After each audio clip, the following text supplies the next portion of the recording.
I think there's probably a lot of folks who are listening or watching right now who maybe have heard mention of it, but haven't really talked about it. Espionage Act of 1917, used against Edward Snowden, used against Julian Assange, used against Daniel Ellsberg, obviously famously for the Pentagon Papers. So when they go back and look at these different examples, Daniel Ellsberg, for example, the Pentagon Papers, the Washington Post, are like, oh, look at this great thing that was done.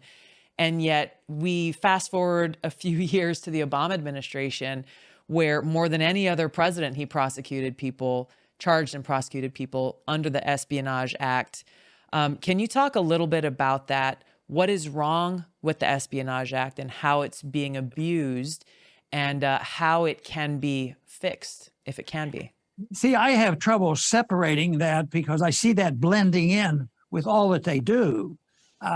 Because respect for an interpretation of the Constitution is careless. So once again, I think they'll use the Espionage Act. These are people, they're traitors, and we have to stop that. Even though in their practicality, I don't think they've really improved things, but it sets the stage, for undermining, the whole concept of liberty. The other thing that I think that we, on this side of our argument that we're making, is that we underestimate the people. And I'm sure you have come across some very good people. I always, when I first ran and when I was for up election and what I did, the one thing is the job, it was no meaning to me, and yet I ended there for 23 years. I don't know what I was. So the job was, but I took votes, trying for the purpose of making a point, and that is passing our gold medals to people who are very, very good people. And I said, well, I don't think that was meant by the founders, that we take money from poor people and give them a fancy gold coin. Back then it was like $25,000 or something. And these people were very well known. But that became a badge of honor. Instead of that being used against me, so the people, when they hear that, all of a sudden, why is he doing this? One time when there was a gold coin for Cardinal O'Connor, very, very nice person. And I voted, I was the only one that voted against his gold medal.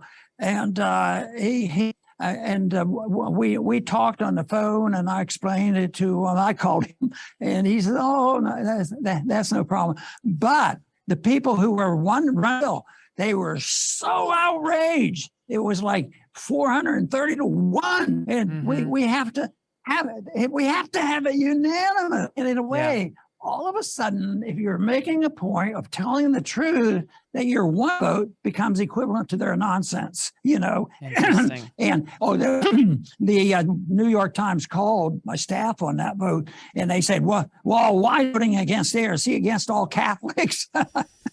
And that says, no, he's just against all gold coins and on principle. And the New York Times says, oh, okay. Yeah. It wasn't of any interest to them.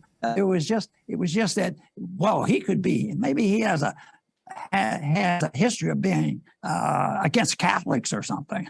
Yeah. That's how ridiculous it is. Yeah, I think that politicizing of different votes and different issues.